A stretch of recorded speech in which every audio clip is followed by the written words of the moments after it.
뉴스와 공매도, 뉴스 공매도와 연동하는 수급, 이거는 어떻게 보면은 물증은 없습니다. 물증은 없고 심증만 좀 있는 거죠. 이거는 지금 삼성전자예요. 2017년도 삼성전자인데 보시면 아시겠지만 2017년도 4월 6월 그런 시점에서 이제 폭발적인 D램 수요, 반도체 호황 계속된다. 반도체 슈퍼 호황, 이때 슈퍼 사이클이라는 얘기가 등장하기 시작합니다. 그래서 2017년도 그 4월 또 그 이전부터 이미 올랐어요. 계속해서 삼성전자 올라가거든요. 그냥 계속 올라갑니다. 쭉쭉쭉쭉 올라가다가 2011년도에도 어떻게 돼요? 메모리 슈퍼 사이클 내년에도 지속적이다. 반도체 긍정적이다. 라는 얘기가 막 나오면서 주가가 계속해서 올라갈 수 있는 포인트가 나타납니다. 근데 재밌는 건 뭐냐면 외국인과 기관들이 다 팔고 있어요. 좋은데 왜 파냐 이거야. 아니 니네가 이렇게 좋다고 얘기하면서 무슨 슈퍼 사이클이니 앞으로 계속 좋다는데 도대체 왜 파는 거야?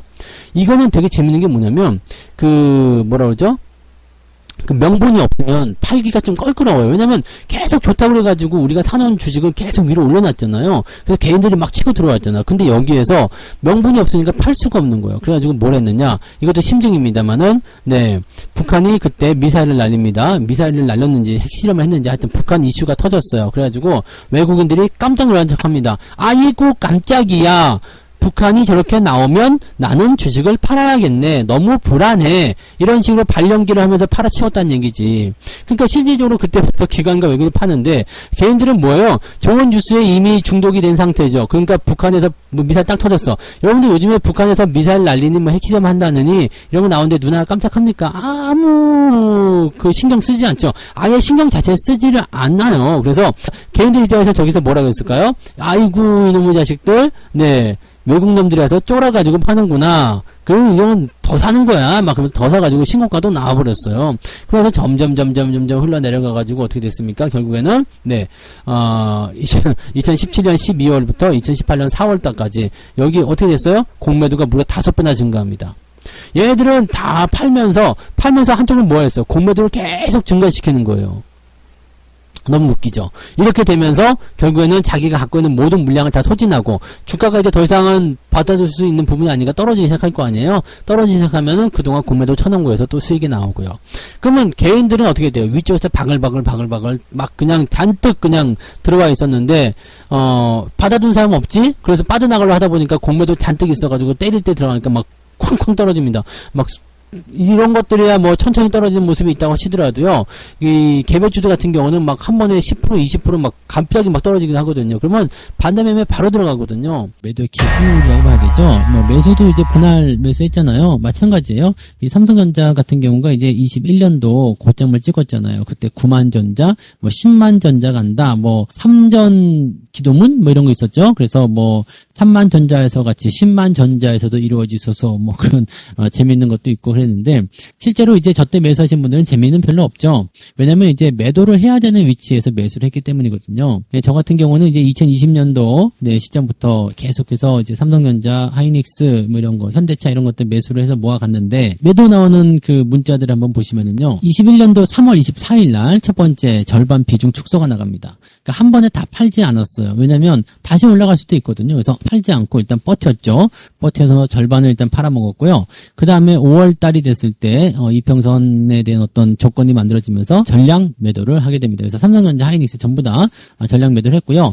삼성전자 우선주 같은 경우는 저 시점 이후에 조금 더 옆으로 더 누웠어요. 삼성전자나 하이닉스 같은 경우는 더 떨어지는 모습이 있었는데 우선주는 옆으로 좀 비었거든요. 그러니까 우선주는 갖고 계신 분들은 홀딩해도 된다 이 얘기 해드렸지만 그 이후에는 마찬가지입니다. 삼성전자든 삼성전자 우선주든 전부 다 팔아야 되는 조건들이 만들어지는 거죠. 자, 조건이 아직 나오지 않은 종목에 대해서는 조금 더 홀딩하셔도 돼요. 그렇지만 조건이 나온 종목에 대해서는 우리가 용서하면 안 되겠죠. 그래서 팔아먹는 전략들이 굉장히 필요하다는 것을 꼭 명심해 주셔야 됩니다. 자, 근데 매도할 때 우리가 기준을 잘 보세요. 한 번에 다 덜어먹는다 이런 거 아니에요. 한 번에 탁 털어가지고 다 매도 쳐 전량 끝내버려 이랬을 경우에는 문제가 될 수 있는 게 뭐냐면, 팔고 나서 방금 전에 말씀드렸던 그런 미련 같은 거잖아요. 팔고 나서 주가가 더 올라가요. 그럼 어떻게 해? 팔고 나서 올라가면 배가 아프잖아요. 근데 절반을 팔게 되면 그래도 좀 낫습니다.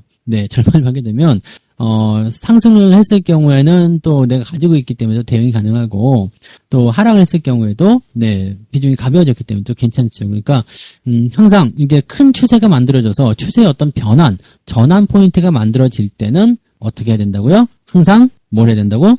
네. 절반 매도 또는 분할 매도로 접근해서 나눠서 파시기 바랍니다. 대형주들 같은 경우는 추세가 크게 나오고 나서 크게 변화가 있다거나 그러지 않습니다. 그래서 팔아먹을 기회를 충분히 줍니다. 지금 삼성전자 같은 경우도 한 5, 6개월 정도는 팔아먹을 기회 충분히 줬어요. 그리고 나서 주가 떨어진 거거든요. 근데 그런 자리에서 대체적으로 초보 투자자분들은 무엇을 하느냐? 주가가 떨어졌을 때, 네, 잘 버티잖아. 그러면서 떨어질 때 더 사야 한다고 막 더 사버리죠. 그리고 그때 너무 높다고 이제 9만 원대 너무 높아서 못 들어가겠어라고 하셨던 분들도 요거 좀 내려가가지고 이제 8만 원대 오면은 또 매수를 막 해버린다고요. 그러니까 이런 경우들이 많이 생기죠. 왜냐면 이건 약간 착시 효과 같은 부분이에요. 전혀 다른 상황도 고려하지 않고요. 그냥 고점 대비 얼마큼 내려가 있고 얘는 올라갈 수 있는 좋은 주식이다라는 그 생각이 뇌리에 탁 박혀버린 거죠. 강력한 추세가 형성되면 망가지기 전까지 쭉 갑니다. 여기 지금 상승 추세가 첫 번째, 두 번째 뭐 이렇게 해서 만들어졌어. 근데 이거 여러분들 지금 열심히 듣고 와 신기해요. 이거 정말 알 수 있을 것 같아. 이건 뭐 간단한 거 아니야? 근데 이렇게 생각하지 모르지만 실제로 여러분들이 차트 딱 갖다 놓고서 자 추세선을 그어 보시오. 그러면은 이건가요? 채널을 만들어 보시오. 그러면은 이건가요? 네. 채널이 한 개 형성이 안 되는 종목들도 있어요. 그렇기 때문에 잘 안 돼요. 그러니까 지금 보면은 이제 이렇게 채널이 형성되는 것들을 딱 잡게 되면 아 신받다가 되는 겁니다. 도라지가 많은 곳에서 산삼을 발견하는 거야. 그거랑 똑같은 겁니다. 시장이 다 다르거든요. 그러니까 이렇게 딱딱딱딱 맞춰서 제대로 가는 것들도 있어요. 근데 그렇지 않고 막 들쭉날쭉 막 난리를 치면서 가는 애들도 있어요. 그런 것들을 보통 우리가 잡주라고 하죠. 네. 잡주라고 합니다. 그래서 잡주라고 하니까 그런 것들은 이제 대응하기가 좀 어려워. 그러면 여러분들 항상 제가 말씀드리지만 여러분들 뭐만 하면 된다고요? 내가 잘하는 것만 하면 돼. 채널이 막 이상하게 만들어져 있어. 막 상승 저점은 일정하게 가는데 고점이 막 들쭉날쭉 막 채널 위쪽에서 막 놀고 있고 막 난리 부르스를 치고 있어. 이건 채널이 안 그려지는데 어떡해요? 채널로 보면 안 돼 그런 건. 근데 지금은 여러분들 주도주들이 그런 네 지금 요 상태로 가고 있다는 거지. 이 채널을 가지고 있다는 거예요. 그러니까 너무 쉬운 거지. 그러니까 지금 여러분들이 이 채널을 가지고 움직이게 되면 상당히 많은 종목들의 시작점부터 시작해가지고 상승 포인트를 쭉 달리는 것을 보실 수가 있어요. 그러니까 이게 제일 신기해요.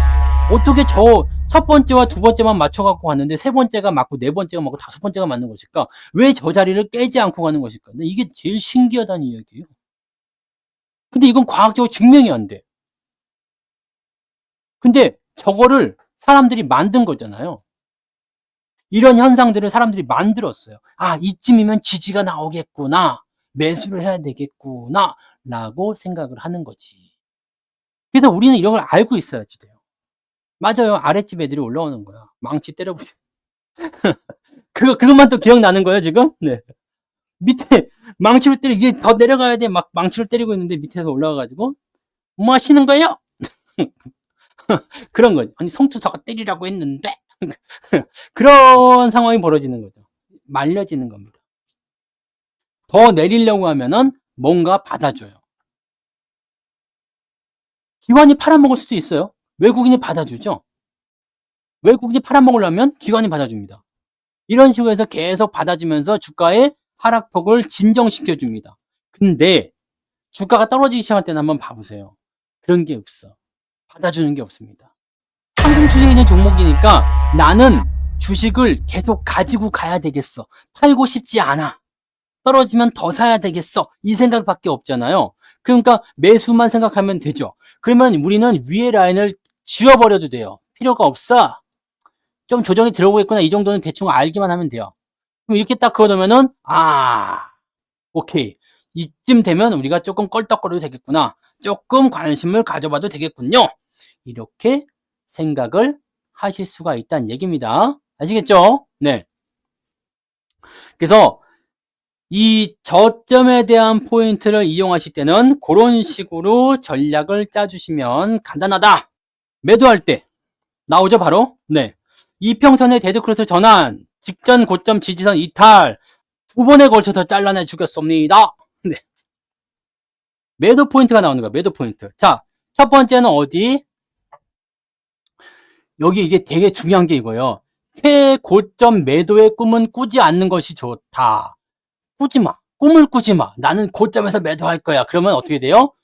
이게 그냥, 네, 토막 나는 경우가 있어. 털털털털털털. 네. 두 번에 걸쳐서 그냥 잘라내버린. 여기가 별표가 있는 자리가 여기가 데드크로스 나온 거예요. 그 다음에 여기는 뭐예요? 여기. 아까 제가 그림 그려드렸죠? 마지막 고점에서 형성돼서 채널이 이탈한 구간의 저점과 그 다음에 바로 직전의 고점. 자, 120일 전에 매수한 사람이 지금 이만큼 수익 난 거예요. 200일 전에 매수한 사람은 이만큼 수익 난 거고 300일 전에 매수한 사람은 이만큼 수익 난 겁니다. 자, 이만큼 많이 수익이 나면 어떻게 돼요? 당연히 욕심이 생겨서 더 가야지 라고 생각하는 사람도 있겠지만 대부분의 사람들은 야, 많이 먹었네. 많이 먹었구나 이 생각합니다. 많이 먹었으니까 뭐 하고 싶어요? 팔고 싶은 거예요. 이격이 벌어진다는 그런 의미가 있습니다. 지금 여기 역배열 전환되는 상황을 보게 되면 300일 전에 매수한 사람들 평균 가격이 높아요. 그러니까 손실을 많이 보고 있구나. 이러면 손절 매도하고 싶은 욕구가 또 생기거든요. 그러니까 여기도 마찬가지예요. 역배열에서 이격이 커지게 되면 매도가 많이 나오기 때문에 그런 시점에서 물량을 받으면 거의 대부분이 바닥인 경우가 많습니다. 그래서 역배열 이격이 크게 벌어졌을 때는 네, 매수의 시점을 기다려야 되고요. 그 다음에 역배열 이격이 정배열 이격이 크게 벌어지게 되면 매도의 시점을 기다려야 됩니다. 매도의 시점은 어떻게 해요? 이격이 크게 단순하게 벌어졌다고 해서 매도를 들어갈 게 아니죠. 옆으로 누우면서 뭐가 돼요? 이평선 역배열로 전환되는 모습. 자, 이격도는요. 일단은 살이 찐다고 표현을 전 했습니다. 살이 통통하게 찐 거예요. 닭다리 같은 느낌이죠. 그러면 닭다리 같은 경우 우리가 통닭을 먹을 때 치킨 먹을 때요. 닭다리를 딱 집었어요. 근데 누가 뜯어 먹어갖고 뼈만 남고 고기 덩어리 조금 묻어 있어요. 이거 먹으실 거예요? 안 먹죠. 근데 어떻게 해요? 살이 통통하게 있고 그냥 누가 손대지 않은 그 통통한 닭다리는 어떻게 해요? 막 그냥 뜯어갖고 먹을 거 아니에요? 똑같은 겁니다. 지금 이격도가 벌어졌다는 것은 그만큼 닭다리처럼 살이 통통하게 올랐다는 얘기입니다. 그거 막 뜯어가지고 그냥 먹어야 될 거 아니에요? 그러니까 차익 실현 들어가는 거예요. 그렇게 생각하시면 이해가 좀 빠르실 겁니다. 그래서 내가 수익이 많이 났기 때문에 차익 실현을 하고 싶은 욕구가 생기는 거예요. 욕심. 네, 욕심이라고는 좀 그렇고 욕구가 생기는 거죠. 그래서 팔아서 현금화 시키고 싶은 거예요. 수익률을 확정 짓고 싶은 거죠. 그런 움직임이 나오기 시작합니다. 그래서 점점 매수가 줄어들게 되면 평단가가 쪼그라들겠죠. 그래서 이동평선이 더 이상 가지 못하고 옆으로 점점 흐르다가 아래로 빠지게 되는 겁니다. 그래서 이격도가 많이 벌어질 때는 뭐 단기 급등주들 같은 경우는 저 이격도가 벌어지는 걸 굉장히 조심하셔야 되거든요. 단기에 와라락 올라가면요. 차익 실현에 대한 욕구가 굉장히 커집니다. 근데 이런 대형주들 같은 경우는 이격이 벌어졌다고 해서 당장 죽지는 않아요. 그래도 뭐 계속 버티고 하면서 어떻게든 1년도 끌고 가고 막 이렇게 가잖아요. 그게 이제 이 대형주들이 가지고 있는 그런 특징이라고 보시면 됩니다. 그래서 차익 실현에 대한 움직임이 있다고 하더라도 당장 큰일 나는 거 아닙니다. 대신에 이격이 벌어지면서 차익 실현의 움직임이 생기게 되면 어떻게 된다고요? 조심하라. 추세는 이렇게 방향이 지속되는 거야. 나는 너에 대한 마음이 변하지 않아. 나는 올라가는 거에 대한 흐름이 변하지 않아. 난 이런 패턴들이 변하지 않아. 나는 여기에 대한 모습들이 변하지 않아. 이것이 바로 추세입니다. 아, 저 사람은 한결같아. 그게 추세예요. 뭐 내가 산 종목이 계속해서 올라가요. 오늘도 올라가고 내일도 올라가고 모레도 올라가고 아니면 며칠 전부터 계속 올라가기 시작했어. 그럼 얘를 뭐라 그래요? 계속해서 올라가고 있는 추세를 올라탔다. 즉 상승 추세에 올라탔다 라고 하는 거죠. 그래서 이 투자라는 것은요, 방향성이 제일 중요합니다. 자, 우리가 투자를 할 때 올라가느냐 내려가느냐에 따라서 주식을 살 것이냐 팔 것이냐를 결정하잖아요. 그러니까 이 부분이 제일 중요한 거예요. 올라가는 주식을 사야지 수익이 나는 건 맞잖아요. 내려가는 주식을 사면 손실이 나는 건 당연하잖아요.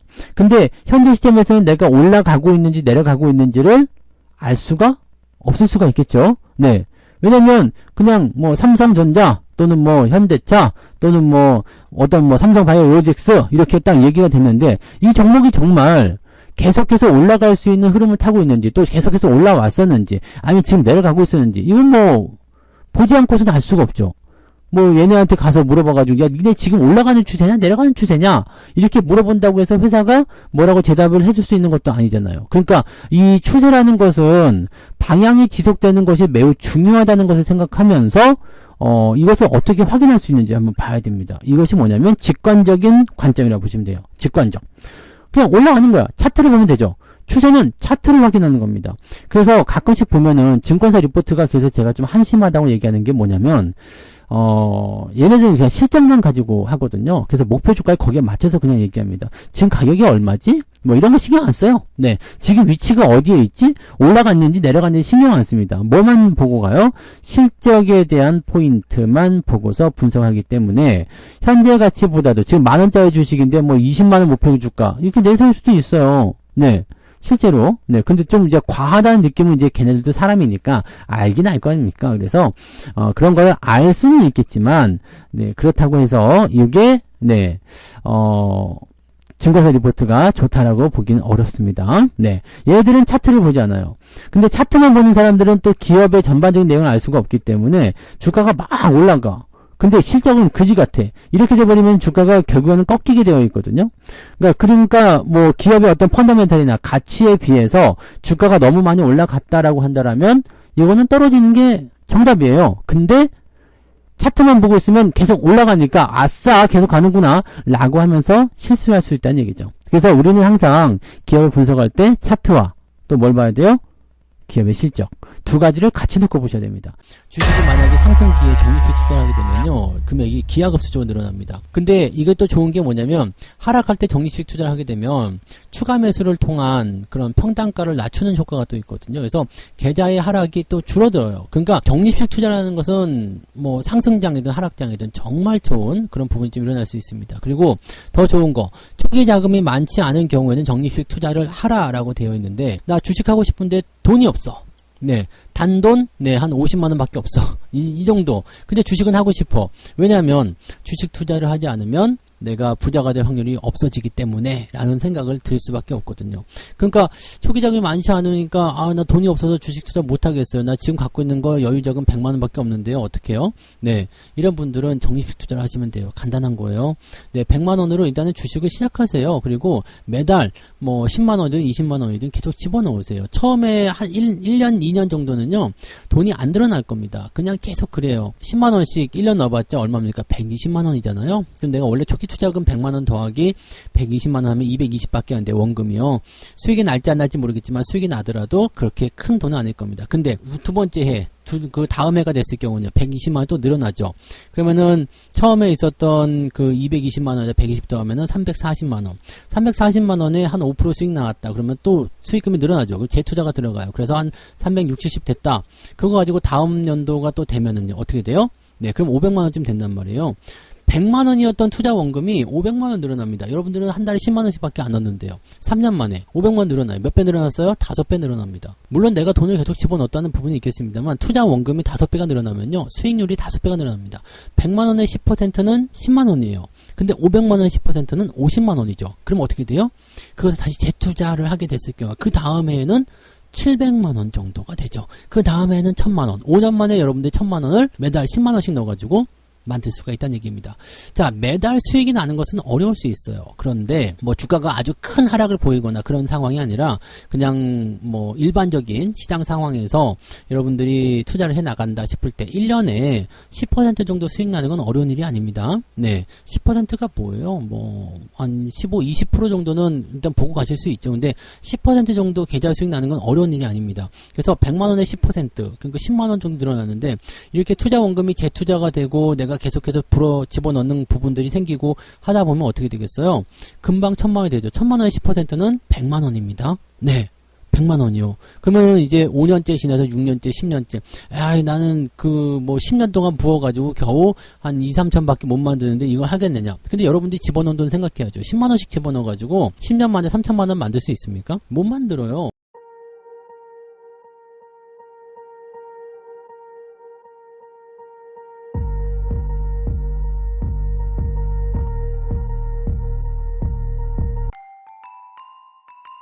본 방송에서 제공되는 모든 정보는 투자 판단의 참고 자료이며 투자의 최종 책임은 본 방송을 이용하는 본인에게 있습니다.